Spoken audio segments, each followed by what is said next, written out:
हाँ तो बच्चों, हमारे आसपास के पदार्थ चैप्टर का तीसरा वीडियो मैं आपको सामने ला रहा हूँ। पहले दो वीडियो का लिंक इस वीडियो में आप डिस्क्रिप्शन बॉक्स में देख लेंगे। इस वीडियो में जो थर्ड पार्ट है, इसमें हम लोग पदार्थ पर तापमान का प्रभाव और दाब का प्रभाव और एक लास्ट टॉपिक वाष्पीकरण, इसको देखना है। तो तापमान परिवर्तन का प्रभाव शुरू करते हैं। तो तापमान जब परिवर्तित होता है तो उस पर ठोस पर क्या प्रभाव पड़ता है, एक एक पॉइंट करके देखते हैं। ठोस के तापमान को बढ़ाने पर उसके कणों की गतिज ऊर्जा बढ़ जाती है, जिससे उसके बीच का आकर्षण बल कम हो जाता है। क्या कहा कि जो भी पदार्थ के कण होते हैं, चाहे ठोस के हो, चाहे द्रव के हो या गैस के हो, जब आप उसको गर्म करते हैं तो उनके कणें तेज़ी से घूमने लगती हैं। तो तेज़ी से घूमेगी तो उसकी वेलोसिटी या स्पीड बढ़ गई, जिससे उसकी गति ऊर्जा भी बढ़ जाती है। और जब गति ऊर्जा बढ़ गई, एक कण एक दूसरे से थोड़ा दूर होने लगे तो उनके बीच में आकर्षण बल भी कम हो जाएगा। तो यही बात, ये पहला पॉइंट का। दूसरा पॉइंट देखिए कि एक नियत तापमान पर यह अपना स्थान छोड़कर अधिक स्वतंत्र होकर गति करने लगता है और पिघलकर द्रव में परिवर्तित हो जाता है। मतलब क्या हुआ कि जैसे जैसे आप तापमान बढ़ाते चले जाएं तो एक मान आएगा, एक तापमान की एक स्थिति आएगी जिस पर ये जो आकर्षण बल है ये बहुत कम हो जाएंगे, ना के बराबर हो जाएंगे, और ये जो कण हैं एक दूसरे से स्वतंत्र हो जाएंगे और दूर तक गति करने लगेंगे। इसका मतलब है कि ये जो कण है अपनी वो अवस्था रिजिडिटी वाली जो है वो खो देते हैं और पिघलकर द्रव में परिवर्तित होने लगते हैं। ठीक है। थर्ड पॉइंट, जिस तापमान पर ठोस पिघलकर द्रव बन जाता है वह इसका गलनांक कहलाता है, मेल्टिंग पॉइंट। तो वह तापमान जिस पर यह ठोस पिघलने लगा वह इसका मेल्टिंग पॉइंट या गलनांक कहलाता है। जैसे कि आप बर्फ़ है, बर्फ़ ठोस है, बर्फ़ वो गलता किस टेम्परेचर पे, 0 डिग्री सेल्सियस पे, तो उसका वो गलनांक हो गया। थर्ड पॉइंट, किसी ठोस का गलनांक उसके कणों के बीच के आकर्षण बल के सामर्थ्य को दर्शाता है। ये क्या कह रहा है कि जो कणों के बीच में आकर्षण बल होता है, ये आकर्षण बल जितना अधिक होगा ठोस उतना ही कठोर होंगे और उसका गलनांक उतना ही अधिक होगा। यानी कि जो ठोसों के कणों के बीच का जो आकर्षण बल है वो उस पर डिपेंड करता है कि उसका गलनांक कितना होगा। जिसका आकर्षण बल बहुत ज़्यादा होगा उसका गलनांक उतना ही ज़्यादा होगा। बात समझ में आ गई। नेक्स्ट, किसी ठोस के गलने की प्रक्रिया में तापमान समान रहता है। अब अगर ठोस शुद्ध रूप में है, अशुद्ध नहीं है, मतलब कुछ और भी तो कुछ या कुछ मिले हुए नहीं है, अगर शुद्ध रूप में है तो इनका जो गलनांक होगा, यानी जिस ताप पर ये गलेंगे वह नियत होगा, वह फिक्स होगा। ठीक है। और नेक्स्ट पॉइंट है, पिघलने के दौरान तापमान का नहीं बढ़ने का कारण ठोस द्वारा उसमें ऊर्जा का अवशोषण है, जिसे गुप्त ऊष्मा कहा जाता है। अब यहाँ देखिए बात को समझिए कि जब किसी ठोस को आप गर्म कर रहे हैं, तो जब गर्म कर रहे हैं तो एक तापमान आप वैसा अचीव करेंगे, एक समय ऐसा आएगा जिस तापमान पर ठोस वो गलना शुरू करेगा। अब जो ठोस गलना शुरू कर रहा है उसके बाद आप टेम्परेचर को अगर मेजर करते रहिए तो उसके बाद देखेंगे, आप पाएंगे कि तापमान में कोई वृद्धि नहीं हो रही है, लेकिन गलने की प्रक्रिया चालू है, आप ऊष्मा दिए जा रहे हैं लेकिन तापमान नहीं बढ़ रहा है।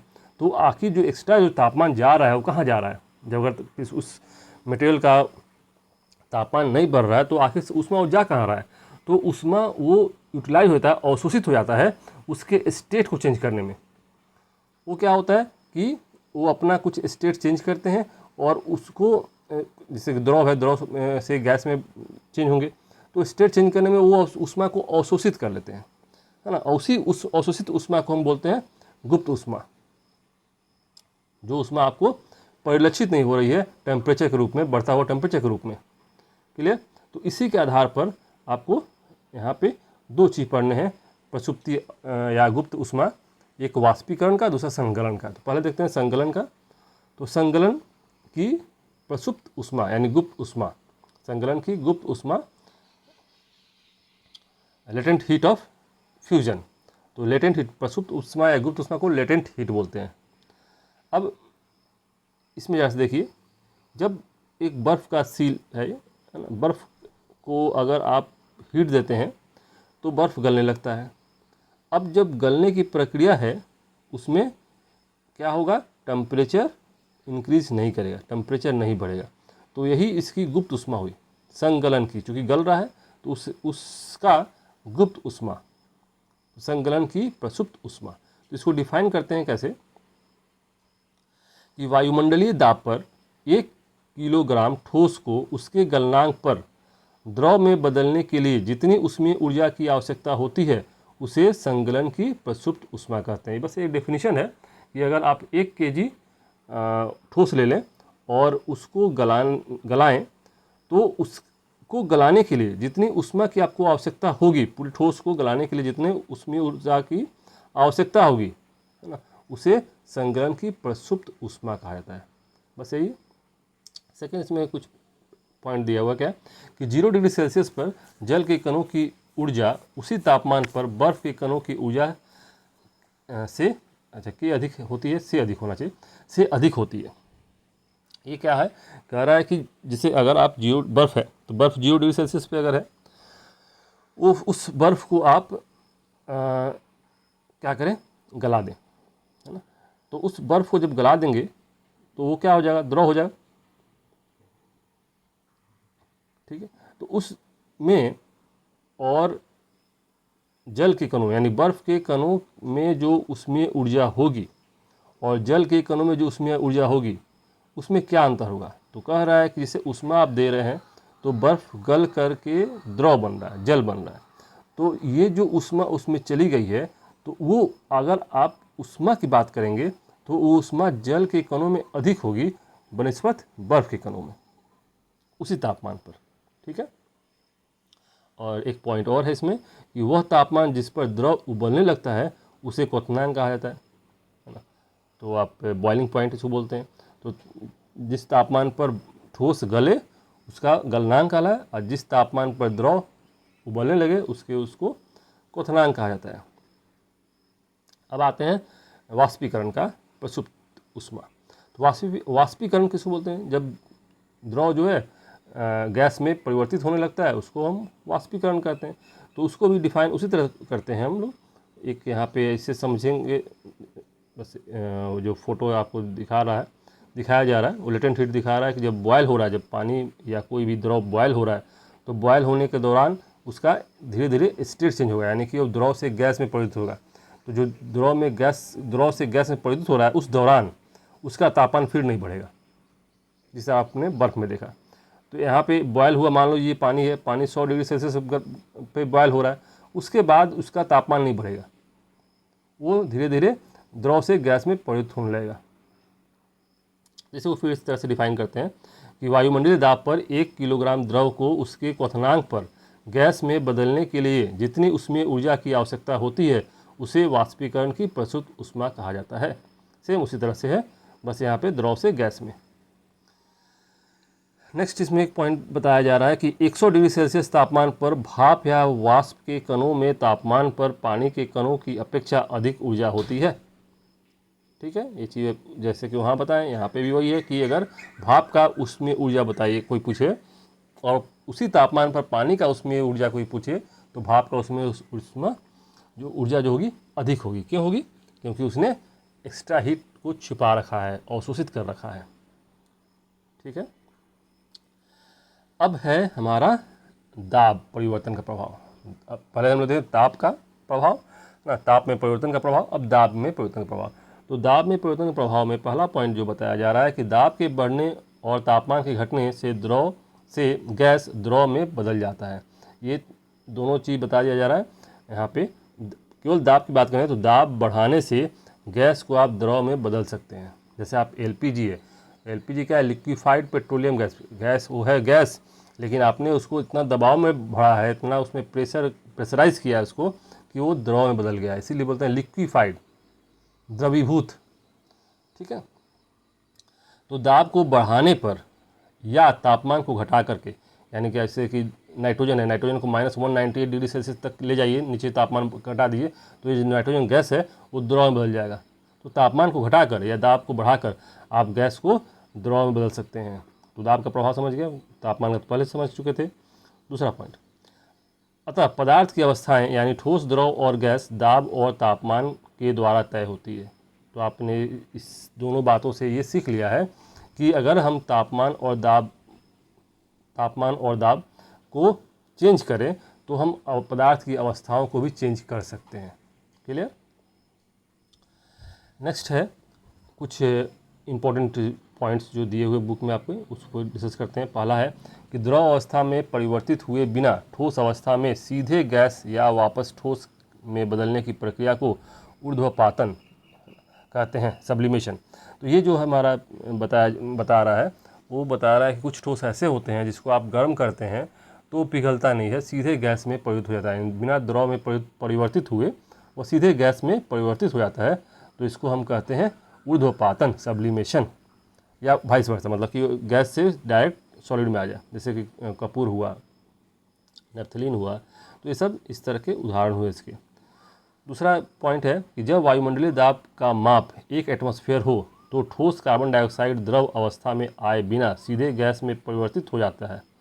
यही कारण है कि ठोस कार्बन डाइऑक्साइड को शुष्क बर्फ कहते हैं। एक अलग और फैक्ट्स है कि क्या है कि वायुमंडलीय दाब पर जो एक एटमॉस्फेयर होता है उस पर जो ठोस कार्बन डाइऑक्साइड है ना, वो द्रव अवस्था में आए बिना, मतलब कि अगर आप उसको गर्म करें या वातावरण में रख दें तो धीरे धीरे सीधे गैस में परिवर्तित हो जाता है बिना द्रव में परिवर्तित हुए।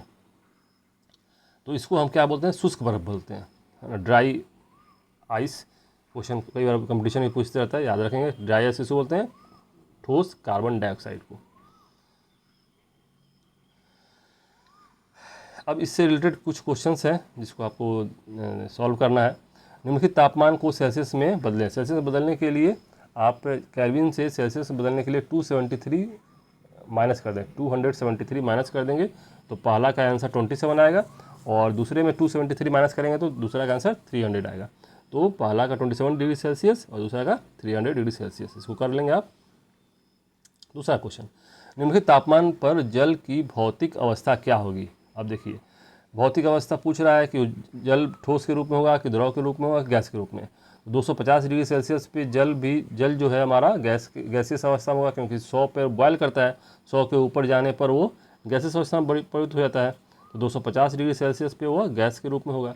दूसरा जो है ऑप्शन में 100 डिग्री सेल्सियस पे, तो 100 डिग्री सेल्सियस पे ये दोनों हो सकता है, वो द्रव के रूप में भी हो सकता है और गैस के रूप में हो सकता है। ठीक है, तो ये वाष्प हो गया पहला, दूसरा द्रव या वाष्प। तीसरा क्वेश्चन, किसी भी पदार्थ की अवस्था परिवर्तन के दौरान तापमान स्थिर क्यों रहता है? तो ये पहले हम लोग डिस्कस कर चुके हैं, क्योंकि जो एक्स्ट्रा ऊष्मा हम देते हैं, है ना, वह तापमान में परिवर्तित नहीं दिखाता है, लेकिन वह ऊष्मा अवशोषित हो जाता है, इसीलिए तापमान स्थिर रहता है। तो किसी भी पदार्थ की अवस्था परिवर्तन के दौरान तापमान स्थिर रहता है, क्योंकि अवस्था परिवर्तन के दौरान दी जाने वाली ऊष्मा उसके कणों द्वारा अवशोषित कर ली जाती है। ठीक है, और एक लास्ट क्वेश्चन है कि वायुमंडलीय गैसों को द्रव में परिवर्तित करने के लिए कोई विधि सुझाइए। तो गैस को आपको द्रव में बदलना है तो उसकी क्या विधि है? उसको आप संघनन कर दें, यानी उसको अत्यधिक दाब प्रोवाइड कर दें, तो यह क्या होगा? द्रवीभूत हो जाएगा। यहाँ पे एक चार्ट के द्वारा बताया गया है कि द्रव को कैसे गैस में और गैस को ठोस में, और ठोस को द्रव में, या वाइस वर्सा आप कैसे करेंगे, है ना। जैसे द्रव को गैस में वाष्पीकरण के द्वारा करते हैं, है ना, गैस को द्रव में संघनन के द्वारा करते हैं, ठोस को गैस ऊर्ध्वपातन, या गैस से ठोस ये निक्षेपण जो है ये यहाँ पे दे रहा है, इसको ऊर्ध्वपातन भी बोलते हैं। मतलब ये दोनों सेम होता है इसमें। द्रव से इधर ठोस है संगलन, और द्रव से जो ठोस है वो है जमना, और ठोस से द्रव जो है वो संघनन हुआ। ठीक है, नेक्स्ट टॉपिक जो है वाष्पीकरण, ये लास्ट टॉपिक है। वाष्पीकरण किसे कहते हैं? देखिए, क्वथनांक से कम तापमान पर द्रव के वाष्प में परिवर्तित होने की प्रक्रिया को वाष्पीकरण कहा जाता है। ऐसा होने का मुख्य कारण द्रवों में सतह पर स्थित कणों में कुछ अंशों में इतनी गतिज ऊर्जा होती है कि वे दूसरे कणों के आकर्षण बल से मुक्त हो जाते हैं। क्या कहा, जैसे कि क्वथनांक से कम, यानी अभी क्वथनांक नहीं पहुंचा है, अभी वो टेम्परेचर नहीं पहुंचा जिस पर वो बॉयल करने लगे, लेकिन कम तापमान पर ही अगर उनके कण वाष्पीकृत होने लगें तो यह जो प्रक्रिया है वाष्पीकरण कहलाता है। ये क्यों होता है, क्योंकि जो ऊपर के सतही कण होते हैं, सतह पर जो कण होते हैं, उनमें गतिज ऊर्जा कुछ अत्यधिक मिल जाती है, उनको अलग से कहीं से एनर्जी मिल जाती है जिससे वो बहुत तेज़ी से घूमने लगते हैं और फिर वह अपने जगह छोड़ करके वहाँ से निकल जाते हैं गैस के रूप में, वाष्प के रूप में। तो वहाँ से जब निकल गए तो यह जो है वाष्पीकरण को प्रक्रिया को बता रहा है और इसी को वाष्पीकरण कहते हैं। अब वाष्पीकरण को प्रभावित करने वाले कारक कौन कौन से कारक हैं जो वाष्पीकरण को प्रभावित करेंगे? तो पहला कारक है क्षेत्रीय सतह क्षेत्र। सतह क्षेत्र बढ़ेगा अगर तो आपका वाष्पीकरण का दर बढ़ जाएगा। जैसे कि अगर तौलिया है, टॉवेल है या हैंकी आप भिंगा करके उसको एक जगह मोड़ ओढ़ कर रख दीजिए तो जल्दी नहीं सूखेगा, लेकिन उसको फैला दीजिए जल्दी सूख जाएगा। क्यों? क्योंकि सतही क्षेत्रफल उसका बढ़ जाता है। दूसरा जो है वह है कि तापमान की वृद्धि। देखते हैं ज़्यादा तापमान जब रहता है गर्मी के दिनों में जल्दी सूखता है और तापमान जब कम रहेगा ठंडे के दिनों में लेट से सूखता है। तो तापमान बढ़ने पर गतिज ऊर्जा बढ़ जाती है जिससे वाष्पीकरण का दर बढ़ जाता है। तीसरा है आर्द्रता की वृद्धि। आर्द्रता ह्यूमिडिटी अगर बढ़ जाए तो वाष्पीकरण का दर घट जाता है। आर्द्रता घट जाएगी तो वाष्पीकरण का दर बढ़ जाएगा। और इसको तीसरा पॉइंट जो है, तीसरा पॉइंट से समझ सकते हैं, बरसात के दिनों में इसमें आर्द्रता बहुत अधिक होती है जिससे कपड़े या कोई जो चीज़ सुखा रहे हैं आप जल्दी नहीं सूखता है। तो आर्द्रता बढ़ने से वाष्पीकरण का दर घट जाता है। चौथा और लास्ट पॉइंट है कि वायु की गति, है ना। अगर वायु का बहाव तेज होगा तो वाष्पीकरण की प्रक्रिया भी तेज होगी। जैसे हवा में कोई चीज़ जल्दी सूखता है, तो यही है चौथा पॉइंट। तो इस वाष्पीकरण से कुछ एक दो जो घटनाएं हैं वाष्पीकरण के थ्रू जो घटने वाली घटनाएं हैं, है ना, उससे रिलेटेड कुछ बातें बताई जा रही। जैसे पहला नोट्स है कि वाष्पीकरण के कारण कम हुई ऊर्जा को पुनः प्राप्त करने के लिए द्रव के कण अपने आसपास की ऊर्जा अवशोषित कर लेते हैं। इस तरह आसपास की ऊर्जा को अवशोषित होने के कारण शीतलता हो जाती है। क्या बताया कि जैसे कि कोई कण है, जब ऊष्मा अवशोषित करते हैं ना, तो ऊष्मा अवशोषित करने पर वह ऊष्मा को लेकर के बाहर निकल जाते हैं। तो ऊपर के जब ऊष्मा बाहर लेकर के कण, ऊपर के कण जो ऊष्मा लेकर बाहर निकल गए तो उस सिस्टम का ऊष्मा घट जाता है, तो इससे शीतलता आती है।